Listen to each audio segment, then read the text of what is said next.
Right, it's episode 3.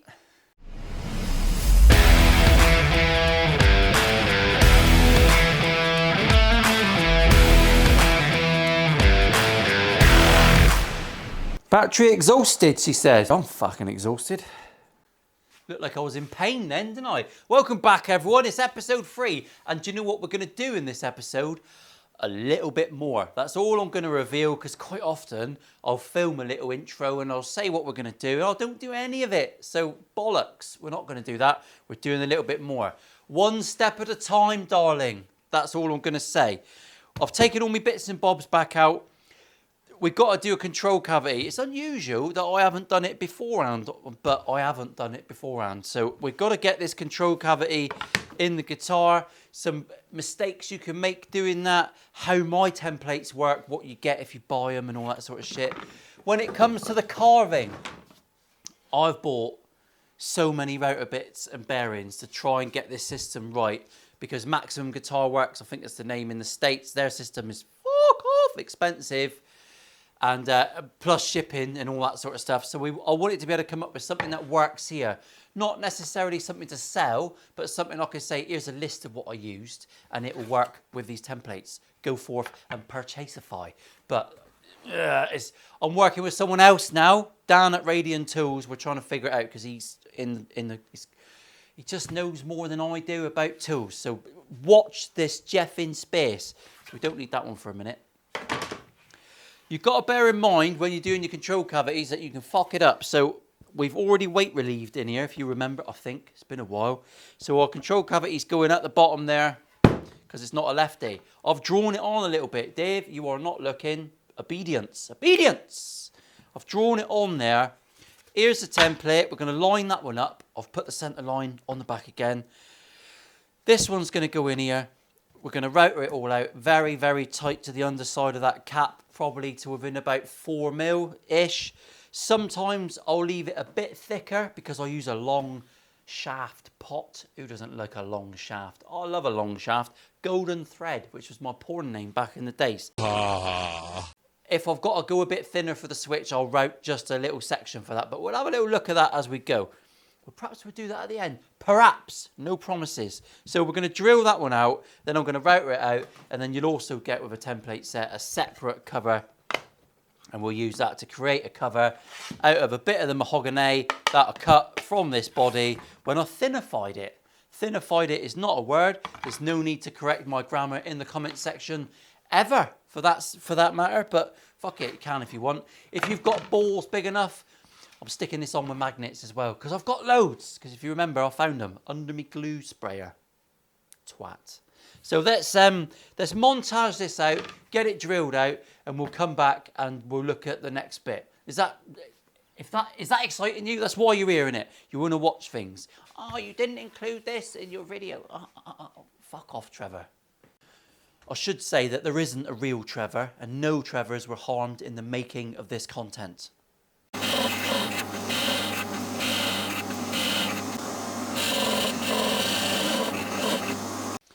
Right, I'm going proper back to basics for this, because people do go, oh, you're not showing enough guitar building.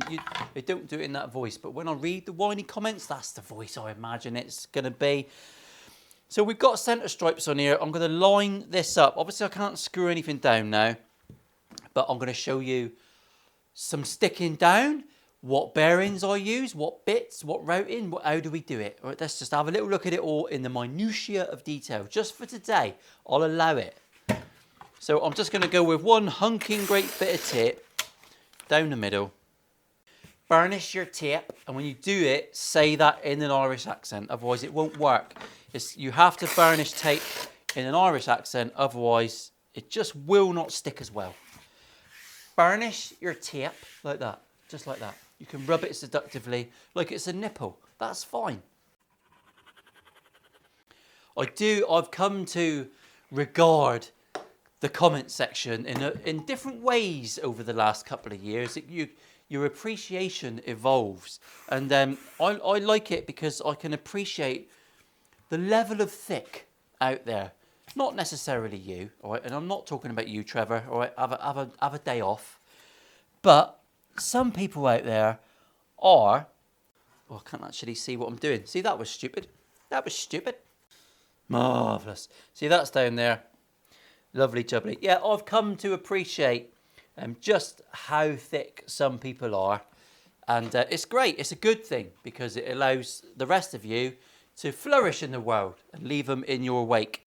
I'm inspired by the same people that you are. So I particularly love Nags guitars. Fucking, amazing finishing. I mean, the geezer, is it Joe Nags? Came from PRS Private, so the best of the best from PRS. Starts his own company and he makes just the most delicious little tweaks on shapes. He's got a real good eye for designing shapes, which I love because that's difficult to come up with new shapes of guitars. And even he gets twats commenting, well, it would be fine, but it's just another CNC guitar. It's like 99% of the guitars out there, mate, are CNC.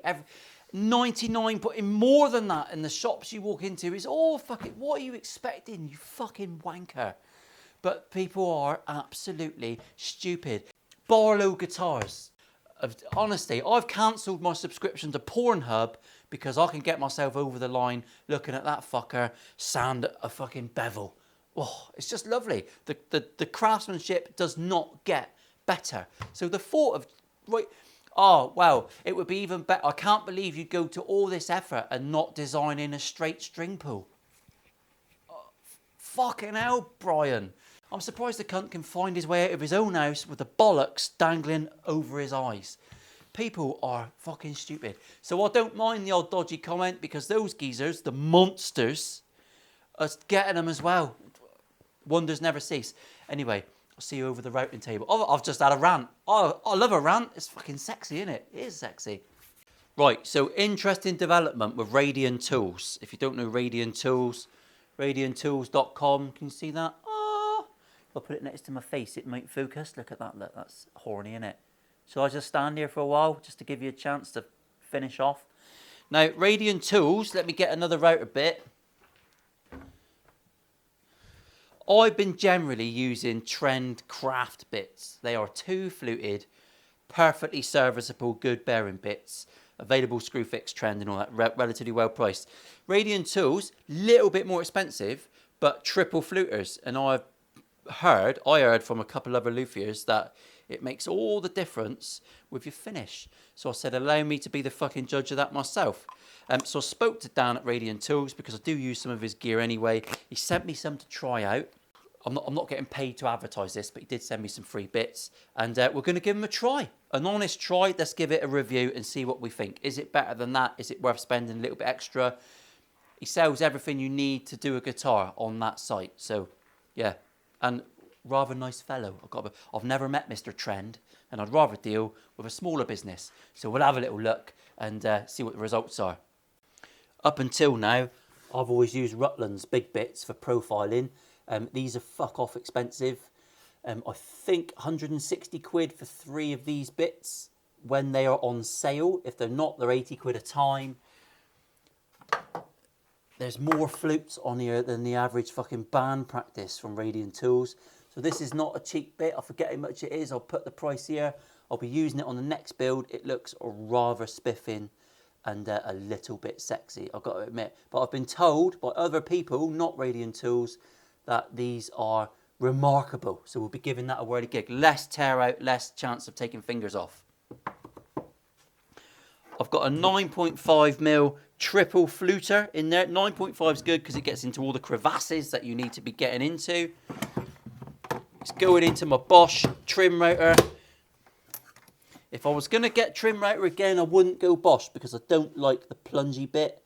Well, I don't mind this plungy bit, but I don't like the little one so much.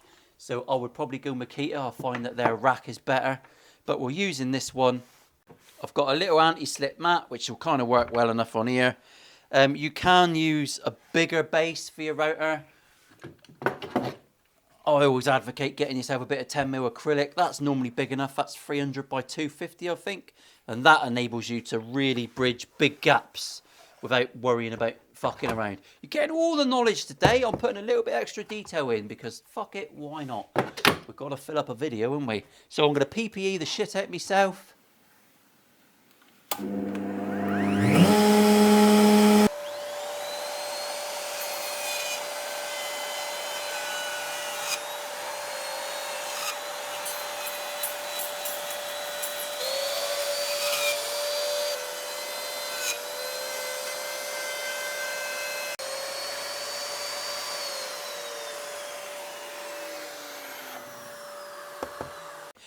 So we've routed out and we can see here, look, we've gone through into the epoxy. That wasn't planned. And you can actually see the tonal difference on the front. That definitely wasn't planned. I don't think it's going to be an issue once I epoxy a little bit of mahogany in there, which I'll cut just to fill that little void. I'll epoxy stick it in. That will eventually be invisible. That's the plan anyway. If not, it's a little bit annoying, isn't it? Right, now it's time to figure out your controls. I can't fit a super switch in this body.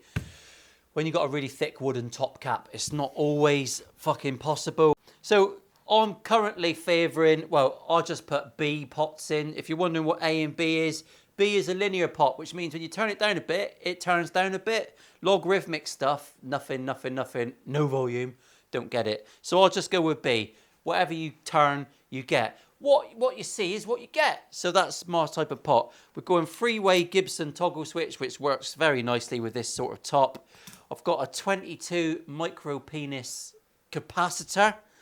Smallest dick I've ever seen on a man. Very bulbous orange end there. A ginger bastard, she's going in. And then we've got some very nice classy Geiger chrome pots. There you go, look. They're chrome coloured, which is silver with a bit of sheen. Not Charlie sheen. I'm not shoveling them up our nose. That's not going to fit up my nostril. I have tried. So the best thing now is we can lay our template on. No need to glue anything down. Don't get carried away. We can bung that in there. Once you've done that and lined it up, we can see with a bit of penciles where our cavity is. Another nice up there for thinking, people. That's my control cavity, so we know where everything is. I've also got a nice parallel line, so you haven't got to measure fuck all. That's nice, isn't it? I do like that. So I'm going to unscrew my nobule, and I'm going to decide where my switches are going to go. I always end up going back to a straight one. I do like the bent configuration, but I think it looks better with a blade switch. Couldn't think of the word blade there. Couldn't think of it. So I think we'll go straight. I'm going to visually, this is how difficult this is, right? I'm going to look at that, I'm going to go, yeah, there, that's nice. You can incorporate that into your templates and all that sort of stuff. I haven't, because I'm not that clever. So from the top of that, I'm going to go 35 mil. No, I'm not. I'm going to go 30 mil from there. 30 mil from there. I like a telly control layout. I'll just do. It's easy. You know where you are. We'll put the switch on there. I'll probably angle the throw of the switch to go with the body contour and then our two nobules. So one of them's going to go in the middle. Of course it is. We're not crazies. There's the centre, and we'll go 40 mil either side. Now it may appear that I've just pulled those figures out of my ass. This one's a lot smaller than that one. So in fact I'm going to go a little bit further. There, 5 mil. Done. That's my controls. Piece of piss. Well out of the way of any playing. So we should be fine with that. You can do whatever you want. It's your guitar. Fill your fucking boots. Right. Couple of 8mm O's. This is a fat boy. Whoa. 12 miller. 12 mil. Greedy. Eases in. Get yourself some decent drill bits, you tight bastards. Makes all the difference. Lovely. Now we've done that, I'm going to put my pots in. So the push-pull is going to be on the tone because it's well out of the way, and because I've only got A style logarithmic on the tone, and so I don't want that on the volume. I'll still want my volume to be linear, and I won't be buying logarithmic after that. But still an 8mm shaft, so there's nothing to worry about there. Lovely, and then in goes my switch. Incredibly simple, basic bitch of a switch. Get the throw in the direction I want, so it's the same angle as the body. That's where that's going. Now the only reason I've done that is because I want to cut a bit of wood in here and epoxy that in later. And I want to make sure it's not going to interfere with the kids, with the switch. The switch. So I've got this little bit here, look. It's all come from the same bit of timber. Can you see that, Dave? Can you see what I'm doing? Are you looking? I'm going to overlap that by a couple of mil. Lovely jubbly. That'll do. I'm going to cut that with on the bandsaw. If you hear a scream, it's my fingers. Right, so that little piece in there, look, trickety-dickety. I'm going to glue that in a bit, and that'll be absolutely fine. Cover that up. I'll epoxy that, weigh it down tonight. Should be tickety-boo. So that's that. We got to make a control cavity cap, haven't we? I thought this bit came from this bit of wood. I think that striation, look, kind of lines up like that. So if I put that one on, because you'd be tempted to just put this on the edge, wouldn't you, and get a straight edge, but actually this is angled. This is all running a little bit. It's all on the volutes, on the volutions. So I'll cut this out on the bandsaw. We'll give it a quick trim down. Oh, sexual. And we'll see how it fits. Then we'll put some magnets in and you can all walk away with massive erections.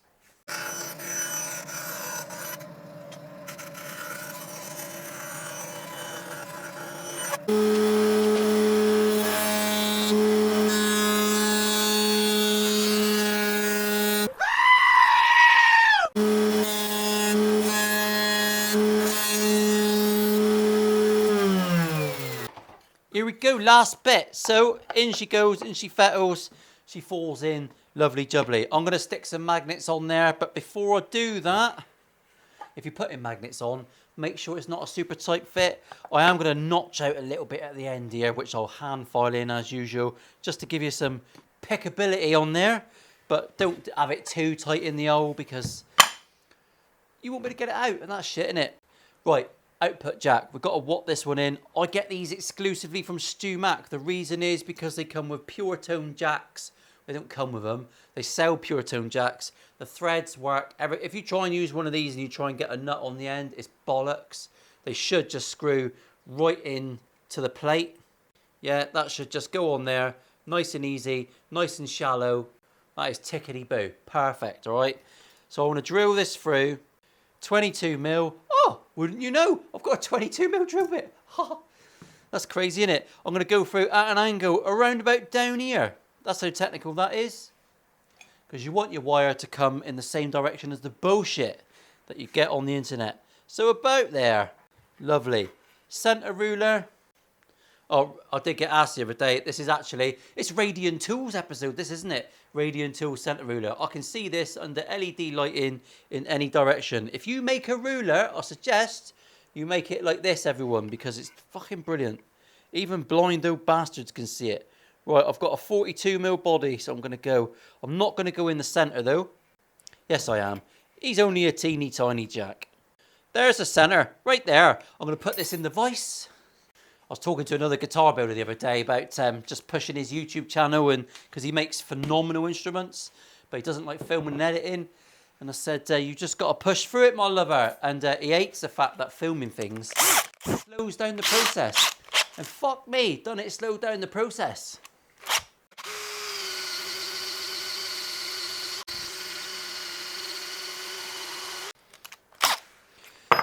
Don't touch that one immediately. She's going to be warm. Get yourself a set of these. They don't need to be expensive. These are pretty shit, actually. eBay specials. Naturally, I don't want my output jack to sit on the surface. They do sometimes. It's not the end of the world. But I want to sink her in.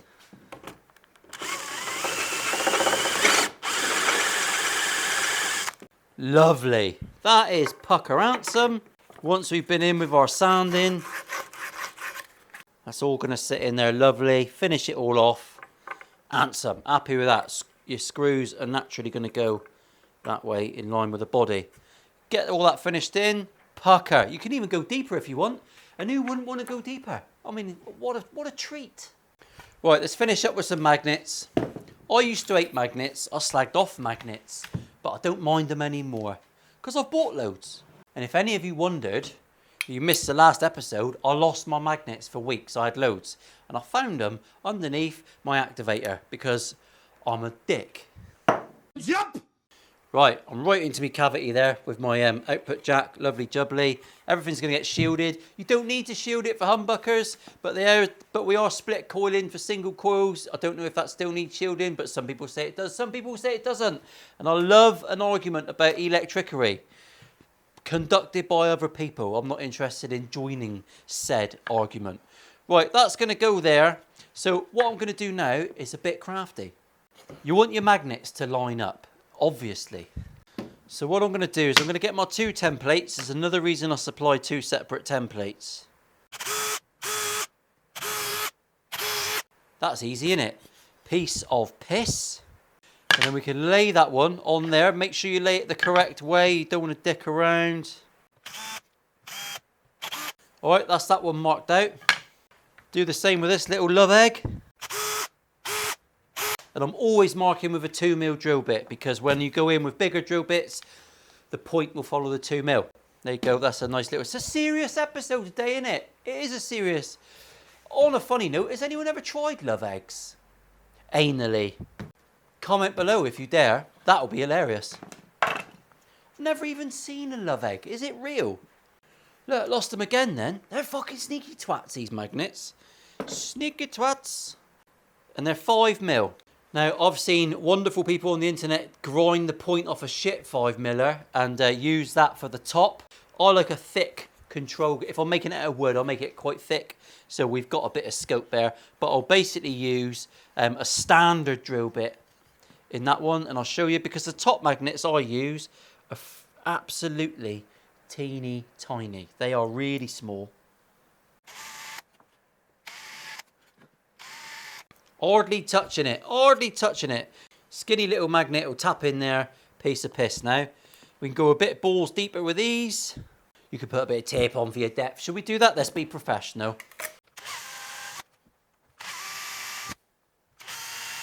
Doesn't matter about polarity to start with. Sometimes I'll put a blob of glue in there and tap them in. But it doesn't really matter what way you do it. I'm going to use some watery glue. Teeny tiny hammer. Now you can remortgage one of your kids. Get yourself some really thin Star Bond, which only comes out when you cut the nozzle. Marvellous. Now on this one, I am going to put a blob of normal glue just to shake it up. Keep you on your toes.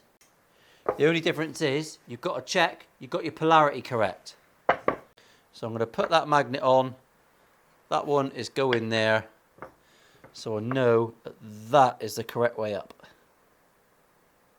If you get that wrong, it's not going to work. And there she goes. She's all stuck on. Easy. If you get your magnets the wrong way around, it'll repel it and you'll be wondering why it's poking it off. More repulsive than Peter Sutcliffe in an alleyway. Woo! Too soon? Too soon. Sorry about that. Cheers, Peter. Thank you very much. Right, so we've got some magnets on. We've got everything drilled out that needs drilling out. We've done well. I think we've done well today. I think that's it. 3 days later. Okay, so I've been filming this series a little bit broken up. I am getting to a wonderful point now where I'm literally so structured in how I'm building the guitars, but it's been a busy 3 or 4 months. This one is finished. The revelation is, of drum roll, I'll build you up. The revelation is that halfway through this project, I've secured Brian from Dangerous Brian Creations. You've seen him down in Fritzels. He is now going to be painting all of my guitars. The exciting thing is, he's excited about learning because painting guitars is not the same as painting cars, all right? He ain't daft, he knows that. Lots of learning curves. So I said to him, I want a tinted lacquer on this. I don't want it Brownison. I want it like different. Fill your fucking boots, Brian. And that is what he did. And this thing looks sensational. Now I'll get it out. I've done a few bits. Okay, so here we go. The tinted lacquer SG, and it is absolutely, we are still see-through on the front. You can see the stripes. You can see all the stripes on the back. There's fingerprints all over it. Apologise about that. We've got the Welsh emblem on there. I have matted up the back of the neck because no one likes a sticky shaft. You've got a nice sharp line. I did that in front of Brian. He was fucking livid. There are a couple things that I wasn't quite happy with. My centre line is like a codpiece out of centre on the top of the headstock, which pissed me off. I told the client about that, but we were doing the dark tint, so you can't really see it so much. We're perfectly aligned down here, but as you get further up the neck, I'm a little bit off. Stupid mistake, but I'll tell you the stupid mistakes because it's easy, but that's something that I will never ever do again. I love how this is finished. Tinted lacquer, Basically, the issue that Brian had was the burl, painting burl and getting that glossy and smooth. It's the most porous of woods ever. But this is titanium Geiger hardware, full Geiger locking tuners. It's fucking gorgeous, isn't it? I absolutely love it. It's kind of what I had in my head. Let's take this thing down for a cheeky demo and then we'll chat some more bollocks. See you in a minute.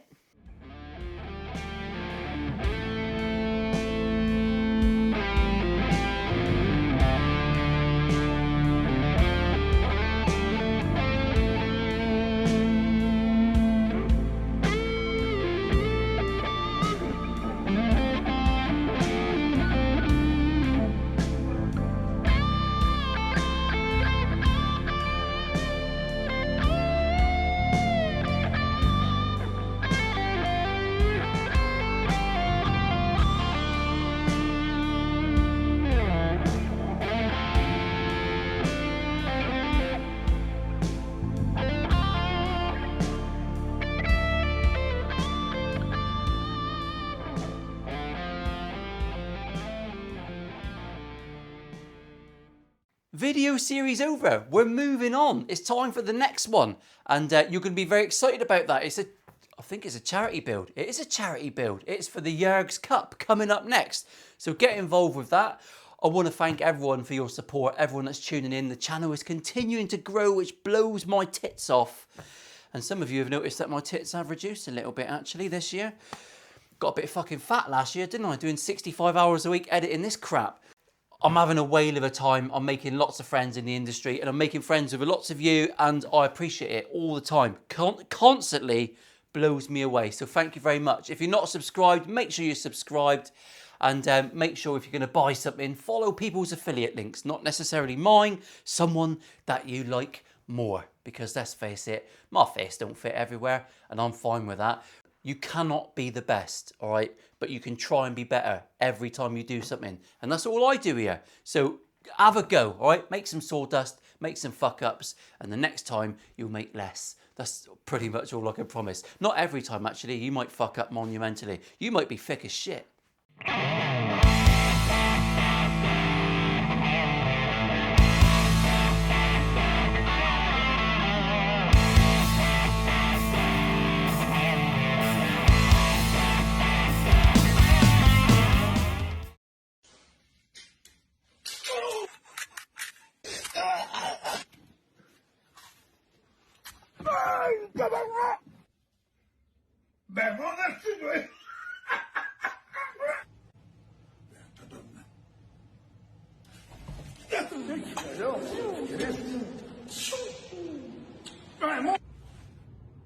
All right.